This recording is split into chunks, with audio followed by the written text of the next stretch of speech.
On est une famille de 4 enfants et on a un frère qui habite à Barcelone et qui est fan de pâté, vin rouge, fromage, etc.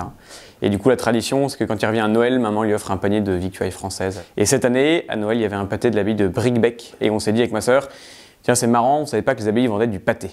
On savait que les abbayes vendaient du fromage et de la bière parce que c'est deux produits un peu emblématiques. Et si on combine bière, fromage, pâté, on peut faire une box apéro des abbayes. C'est un peu absurde, c'est un peu rigolo et du coup ça change un peu l'image traditionnelle des produits monastiques qu'on a. Et donc on s'est dit allons-y, lançons un projet un peu rigolo et un peu absurde pour promouvoir l'artisanat monastique et les abbayes.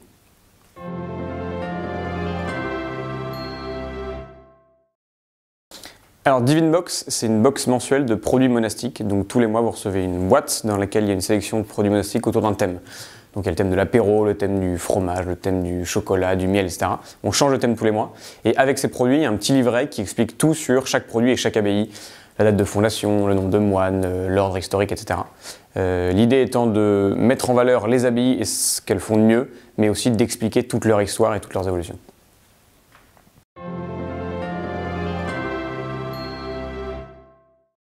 En fait, je m'étais toujours dit que j'aimerais bien monter quelque chose, en plus avec ma sœur avec qui on a toujours été très complices, et sauf qu'on n'est pas du tout créatif, on n'a aucune idée de boîte. Et un jour, on a eu cette idée par notre frère et par notre mère, par ce panier de victuailles françaises. Et on s'est dit, c'est marrant, tentons un truc, c'est facile à monter parce que moi je connaissais un peu le système des box, donc tentons ça et puis on verra bien. Et en fait, on est arrivé à 400 par mois au bout de 3 mois, donc on s'est dit qu'il y avait effectivement de l'intérêt et que les gens étaient contents de notre produit.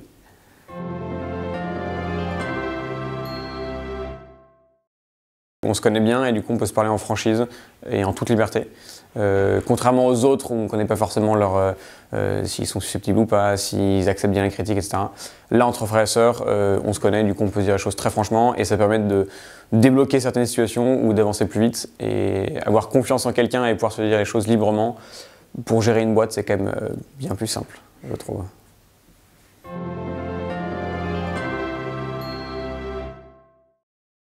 On va prévoir des éditions limitées, donc des box en one-shot qu'on va faire ponctuellement. Il y en aura une autour du fromage, donc tous les fromages fabriqués par les moines dans les abbayes, qui sont des fromages de très bonne qualité et qui sont selon les experts, parmi les meilleurs fromages du monde.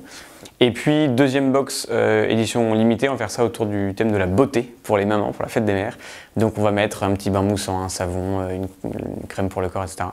L'idée étant toujours de promouvoir le savoir-faire monastique et la qualité de ses produits et en même temps de parler un peu des abbayes, des communautés, etc.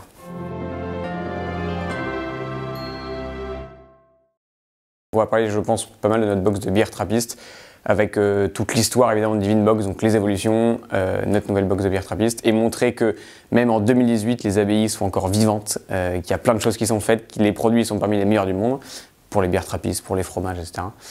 Et que les abbayes vivent, qu'elles ont des choses amusantes à raconter et que nous on peut le faire et le promouvoir de manière simple avec des produits, aussi avec des petits livrets, etc.